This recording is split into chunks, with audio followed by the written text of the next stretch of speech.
Hello everyone, this is Dipanjali and I welcome you all on my YouTube channel Study Time Media. बच्चों previously हम लोगों ने refraction of light chapter start किया था, जिसमें कि हमने देखा था कि जब भी लाइट की रे एक मीडियम से दूसरे मीडियम में ट्रेवल करती है ना, तो वो थोड़ी सी बेंट हो जाती है।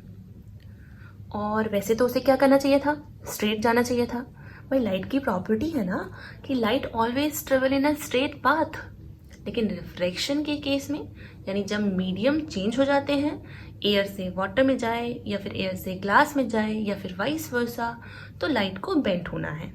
ये फिनोमेना है, ठीक है, और इसी को रिफ्रैक्शन कहते हैं। रिफ्रैक्शन में हम लोगों ने फिर लॉज भी पढ़े थे, जैसे रिफ्लेक्शन में लॉज को पढ़ा, ऐसे रिफ्रैक्शन में भी लॉ है, जिसमें second one Snell's law, that one is very most important. तो उससे रिलेटेड बहुत सारे क्वेश्चंस आते हैं, न्यूमेरिकल भी आते हैं और साथ साथ स्नेल्स लॉ भी पूछा जाता है बहुत सारे एग्जाम्स में। तो आई होप क्लियर हो गया होगा।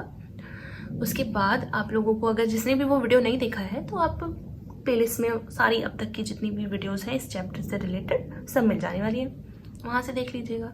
कोई दिक्कत हो चैप्टर से कुछ समझने से रिलेटेड तो आप पूछिएगा कमेंट बॉक्स में। आज शुरू करते हैं अपना नया topic, that is refraction of light by spherical lenses. अच्छा, जब रिफ्लेक्शन पढ़ा था तो मिरर को पढ़ा था हमने, अब यहाँ पर रिफ्रैक्शन पढ़ रहे हैं तो लेंसेज को पढ़ेंगे। लेंसेज का एग्जाम्पल अगर मैं दूँ तो बहुत सारी चीज़ें हैं हमारे आसपास जिनमें लेंस यूज होता है। टेलीस्कोप, माइक्रोस्कोप, टेलीस्कोप दूर की चीज़ों को देखने के लिए, माइक्रोस्कोप बहुत स्मॉल जिनको हम अपनी नेकेड आई से भी नहीं देख सकते, उन चीज़ों को देखने के लिए। साथ ही साथ हम लोगों ने वॉच मेकर को देखा होगा, घड़ी बनाने वाला या फिर उनके पुर्जों को ठीक करने वाला। तो वो क्या करता है, एक छोटा सा लेंस, आई लेंस होता है, उसको आँख पे लगाएगा और उसकी मदद से वो घड़ी को ठीक करता है, ठीक है, घड़ी साज जो होता है। देखो लेंस का यूज़ हुआ ना। और आपने पामिस्ट को देखा होगा, पामिस्ट यानी कि हाथ देखने वाला। तो मैग्नीफाइंग ग्लास होता है, उससे वो हमारी लकीरों को देखता है कि क्या है हमारे फ्यूचर में। किसका यूज़ हो रहा है, लेंस का। तो डेली लाइफ में ना बहुत सारे एग्जाम्पल्स हैं, कैमरे में देख लो, फिल्म प्रोजेक्टर में देख लो, सब जगह आपको लेंस का यूज़ मिलेगा। तो उन्हीं लेंस के बारे में हम लोग पढ़ेंगे, कैसे इमेज का फॉर्मेशन होता है, किस तरह से लेंस जगह जगह पर अपनी इमेज बनाता है, वर्चुअल है, रियल है, जैसे हमने उसमें पढ़ा था ना मिरर में। सिमिलरली ऐसा हम लोग लेंसेज के साथ भी देखने वाले हैं, ठीक है। तो शुरू करते हैं हम लोग क्लास। अच्छा, लेंस होते क्या हैं, पहले तो लेंस को ही जान ले। तो lens is a piece of transparent glass, ठीक है, bound by two spherical surface, यानी स्फेरिकल सरफेस से बाउंडेड एक पीस होता है ट्रांसपेरेंट, उसको लेंस कहते हैं। दो तरह के लेंसेज हैं बेसिकली, एक तो होता है हमारा कॉनकेव, ठीक है, कॉनकेव लेंस, और दूसरा होता है हमारा कॉन्वेक्स। अगर हम देखें कॉनकेव दिखता कैसा है, तो देखो इस तरह का होता है कॉनकेव लेंस। और अगर कॉन्वेक्स की बात करेंगे तो ये है स्ट्रक्चर कॉन्वेक्स लेंस की। ये जो कॉन्वेक्स लेंस है ना, आप लोग देख रहे हो, ये बीच में से थिक है, मोटा, और एजेस पर वो थिन है। जबकि कॉनकेव जो होता है वो बीच में से थिन हो जाता है और एजेस पर, किनारों पर वो थिक है। तो ये डिफरेंस है। छूकर बता सकते हो कि कौन सा कॉनकेव है, कौन सा कॉन्वेक्स है। बीच में से मोटा होगा ना तो कॉन्वेक्स होगा, और बीच में से कैसा होगा, अगर पतला होगा, किनारों पर मोटा होगा, तो वो कॉनकेव होगा, ठीक है। तो ये बेसिकली सिंपल सा डिफरेंस है दोनों में। अब बात कर लेते हैं हम इनसे रिलेटेड कुछ पॉइंट्स की, ठीक है। कॉनकेव और कॉन्वेक्स लेंस से रिलेटेड जब हम इमेज बनाएंगे ना, तो हमें कुछ पॉइंट्स हैं, जैसे ऑप्टिकल सेंटर क्या होता है, प्रिंसिपल एक्सिस क्या होती है, प्रिंसिपल फोकस, फोकल लेंथ क्या होती है, तो ये सारे ध्यान रखने हैं, ठीक। शुरू करते हैं हम लोग। सबसे पहले बात कर लेते हैं ऑप्टिकल सेंटर की। ऑप्टिकल सेंटर, तो ऑप्टिकल सेंटर ना, ये जो दो लेंस हैं इनके बीच वाला जो सेंटर होता है ना, ये बीच वाला जो सेंटर है, इसको ऑप्टिकल सेंटर कहते हैं। या तो हम ओ से डिनोट करते हैं या सी से डिनोट करते हैं, या तो ओ लिख दो या सी लिख दो, ठीक है। ऑप्टिकल सेंटर, ऑप्टिकल ओ या फिर सी से ही खाली काम चल जाएगा। तो centre point of a lens, that is called optical centre. इसकी एक प्रॉपर्टी है, बहुत इंपॉर्टेंट प्रॉपर्टी। क्या? कि जब भी कभी लाइट की रे इससे पास होगी ना ऑप्टिकल सेंटर से, तो देखो कोई डेविएशन नहीं होता, वो डेविएट नहीं होती है, कोई बेंडिंग नहीं होती। जबकि इसमें तो हम बेंडिंग को ही तो देख रहे हैं भाई। हम लोग रिफ्रैक्शन में क्या होता है, रिफ्रैक्शन क्या है? बेंडिंग ऑफ लाइट है। लाइट बेंड हो रही है जब एक मीडियम से दूसरे मीडियम में पास कर रही है। लेकिन लेंस में वो पॉइंट ऑप्टिकल सेंटर है जिससे पास होगी ना लाइट, डेविएशन नहीं होगा, सीधी निकल जाएगी बिल्कुल पार एकदम, जैसे कि एक ही मीडियम में हो। तो ये इसकी क्वालिटी है, नेचर है। दूसरा बात करते हैं हम लोग प्रिंसिपल एक्सिस के बारे में। Principal axis, this one is also very simple. कोई भी लाइट, कोई भी लाइन अगर ये ऑप्टिकल सेंटर से बीच में से कट करे ना, उसको इस तरह से पास हो, उसको हम प्रिंसिपल एक्सिस कहते हैं। ठीक है, तो प्रिंसिपल एक्सिस क्या है? Line passing through optical centre, line passing through optical centre, principal axis. X Y लिख लेते हैं, X Y, this is principal axis. Now third, principal focus. Principal focus हम खाली एफ भी लिख सकते हैं डिनोट करने के लिए, और खाली फोकस लिख भी सकते हैं, प्रिंसिपल नहीं भी लगाएंगे तो भी चल जाएगा। ठीक है, ये क्या होता है प्रिंसिपल फोकस? अच्छा देखो, ये जो दोनों लेंसेज है ना, इनका कुछ नेचर होता है। पहले तो बता देते हैं कॉनकेव को। देखो ऐसे भी याद कर सकते हो, केव का मतलब क्या होता है? गुफा होता है ना, धंसा हुआ। तो देखो अंदर की तरफ होती है ना गुफा, गुफा तो ऐसे अंदर की तरफ खुला हुआ रहेगा उसका, तो ऐसे याद कर सकते हैं। ऑप्टिकल सेंटर बना लेते हैं, ये क्या है हमारी, ओहो, ऑप्टिकल सेंटर यहाँ, और प्रिंसिपल एक्सिस। ठीक है, अब जब भी कोई लाइट की रे किसी सोर्स से आ रही है, भाई बहुत दूर रखा है, पास रखा है, मतलब लाइट की रे पैरेलल आ रही है किसी भी सोर्स से, तो ये जो हमारा लेंस है ना कॉनकेव, इसकी ये प्रॉपर्टी होती है, इसका ये नेचर होता है कि ये उन लाइट की रेज को डाइवर्ज कर देता है। देखो भगा दिया ना इधर उधर। आपको लगता है कि ये जो डाइवर्ज रे है किसी एक पॉइंट पर मिलेंगी जहाँ पर इमेज बन सके? नहीं, देखो कहाँ कहाँ जा रही है, नहीं मिलने वाली। क्यों ना हम इनको पीछे हटाएं, तो पीछे हटाने पर लग रहा है कि इस पॉइंट से आती हुई अपीयर हो रही है, यानी ये पॉइंट है जो डाइवर्ज कर रहे हैं।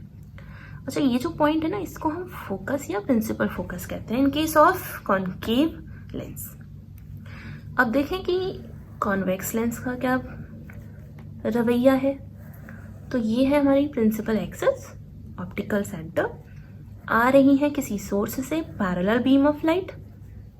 इसका नेचर होता है इनको मिलाना। ठीक है, ये जिस पॉइंट पर मिलाए उसे प्रिंसिपल फोकस कहते हैं। तो देखो दो लेंस हैं, दोनों अलग अलग बिहेव कर रहे हैं। पैरेलल बीम ऑफ लाइट को कॉनकेव लेंस फैला देता है, डाइवर्ज कर देता है, और जिस पॉइंट से वो डाइवर्ज होती हुई अपीयर होती हैं, देखो बोल रहे हैं अपीयर होती हैं, उसको हम प्रिंसिपल फोकस कहते हैं। ऑन द अदर हैंड, ये जो है हमारा क्या, कॉन्वेक्स लेंस जो है वो एक पॉइंट पर मिला देता है, कन्वर्ज कर देता है। तो देखो डाइवर्जिंग भी बोलते हैं इसको। ये क्या है हमारा, कॉनकेव है ना, तो इसको डाइवर्जिंग लेंस भी बोलते हैं, डाइवर्जिंग लेंस। और ये है हमारा कन्वर्जिंग लेंस। पता है किसी भी लेंस में दो फोकस होते हैं। कैसे? ये पैरेलल बीम ऑफ लाइट इधर से भी तो आ सकती थी, तब वो इधर मिल जाता।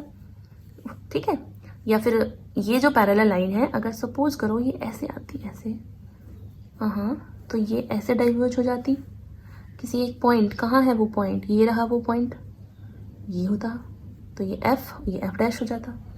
ऐसे अगर ये लाइट की रे इधर से आती, सपोज इंसिडेंट रे, तो कहाँ करता ये? यहाँ पर। भाई ट्रांसपेरेंट है ना, इधर से उधर से कहीं से भी हो सकता है, तो ये एफ है तो ये एफ डैश हो जाता। तो किसी भी लेंस के दो फोकस होते हैं, और प्लूरल वर्ड हम लोग फोसाए या फोकाए, जैसे भी आप प्रोनाउंसिएशन करना चाहो ऐसे कर सकते हैं। ठीक है, फोकस दो हैं प्रिंसिपल लेंस के केस में। Now focal length, which is very important and very simple. क्या है फोकल लेंथ? ऑप्टिकल सेंटर और फोकस के बीच की डिस्टेंस, ऑप्टिकल सेंटर और फोकस के बीच की डिस्टेंस, सिंपल। ठीक है। और ये देखो, ये जो दोनों डिस्टेंस होती है ना फोकस के बीच में, बिल्कुल इक्वल होती हैं। दोनों फोकस के बीच में जो डिस्टेंस है ऑप्टिकल सेंटर से अगर देखें तो बिल्कुल इक्वल होंगी। आई होप क्लियर हो गया होगा। कोई भी अगर आपको कन्फ्यूज़न है इन पॉइंट्स से रिलेटेड तो ज़रूर बताइएगा कमेंट बॉक्स में। ये जो फोकस है ना, ये दो चीज़ों पर डिपेंड करता है। किन किन चीज़ों पर? सबसे पहला रिफ्रैक्टिव इंडेक्स पर। देखो, हमने प्रीवियसली पढ़ा था रिफ्रैक्टिव इंडेक्स ना हर चीज़ के लिए अलग अलग होता है। डायमंड का सबसे ज़्यादा था, ठीक है। इसके बाद जो वाटर है उसका रिफ्रैक्टिव इंडेक्स अलग है, और एयर है उसका रिफ्रैक्टिव इंडेक्स अलग है, ग्लास का रिफ्रैक्टिव इंडेक्स अलग है, ठीक है ना। वो वैल्यू जो बताती है कि कोई कितना ज़्यादा डाइवर्ज, कोई कितना ज़्यादा बेंट होता है, किसी भी मीडियम में लाइट की रे कितना बेंट होती है, वो हम लोग रिफ्रैक्टिव इंडेक्स की वैल्यू फिक्स रहती है सबकी। तो ये जो फोकल लेंथ है कितनी होगी, कितनी कम होगी, कितनी ज़्यादा होगी, वो डिपेंड करता है रिफ्रैक्टिव इंडेक्स पर कि लेंस हम लोग कैसा यूज़ कर रहे हैं, या हमारा जो सेकेंड मीडियम है वो कैसा है, उसका रिफ्रैक्टिव इंडेक्स कैसा है। आई होप क्लियर हो गया होगा।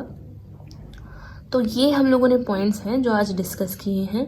आप लोगों को एक एग्जांपल और मैं बता देती हूँ अपना इस कॉन्वेक्स लेंस से रिलेटेड, कि मैग्नीफाइंग ग्लास ना इसी का ही बना होता है। ये है हमारा मैग्नीफाइंग ग्लास, समटाइम इट या इस तरह का। अगर सनलाइट है, भाई सनलाइट है तो बहुत सारी रेज आ रही होंगी, कुछ पैरेलल आती हैं। ये जो पैरेलल लाइट की रेज हैं जैसे ही पास होती हैं इस मैग्नीफाइंग ग्लास से, नेचर है किसी एक पॉइंट पर मिला देना। अगर हम वहाँ पेपर रख दें क्या होगा? पेपर जलने लगता है। किसी ने किया होगा ये एक्सपेरिमेंट, किसी ने देखा होगा करते हुए। तो वो यही है कि ये जो मैग्नीफाइंग ग्लास है ना, ये कॉन्वेक्स लेंस का बना होता है, कन्वर्जिंग लेंस का है। यानी इधर उधर फैली हुई लाइट को एक पॉइंट पर वो कन्वर्ज कर देता है। ये पावर है इसकी, ये नेचर है इसका। और देखो, जब लाइट की रेज एक ही पॉइंट पर, वो भी हीट एनर्जी है, तो वो तो जलने ही लगेगा ना। देखो यहाँ से ये जलने लगता है, ठीक है।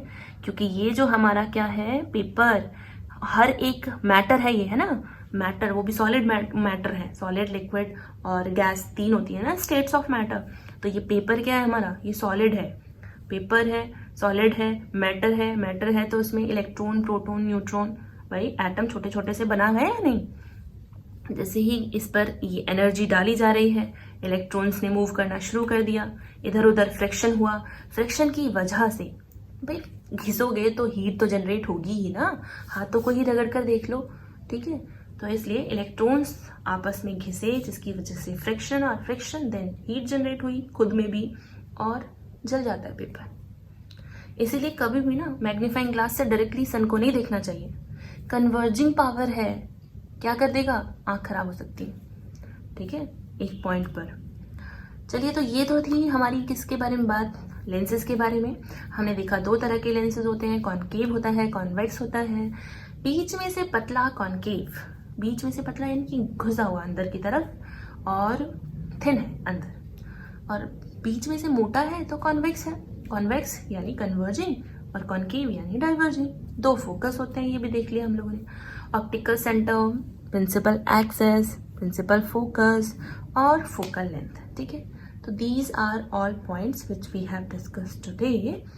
अब बात कर लेते हैं एक और पॉइंट जो बचा हुआ है, कि ये जो फोकस होता है ना, focus in case of converging lens वो रियल फोकस होता है, और इन केस ऑफ ये जो है हमारा डाइवर्जिंग, इसमें वर्चुअल फोकस होता है। देखो डॉटेड लाइन नजर आ रही है ना, एक्चुअल में नहीं वहां से डाइवर्ज हो रहा है, हमने मिलाया उसको, वर्चुअल है। रियल में मतलब किसी एक पॉइंट पर आकर मिले तो रियल फोकस बनाता है। So that's it for today. Next class में हम रूल्स डिस्कस करेंगे, फिर इमेज का फॉर्मेशन करेंगे, and that's how we will complete this chapter, ठीक है। इस टॉपिक से रिलेटेड कोई प्रॉब्लम हो कमेंट बॉक्स में बताइएगा, और अगर आप लोगों को वीडियो अच्छा लगे, समझ में आया हो, तो अपने दोस्तों के साथ इसको शेयर कीजिएगा।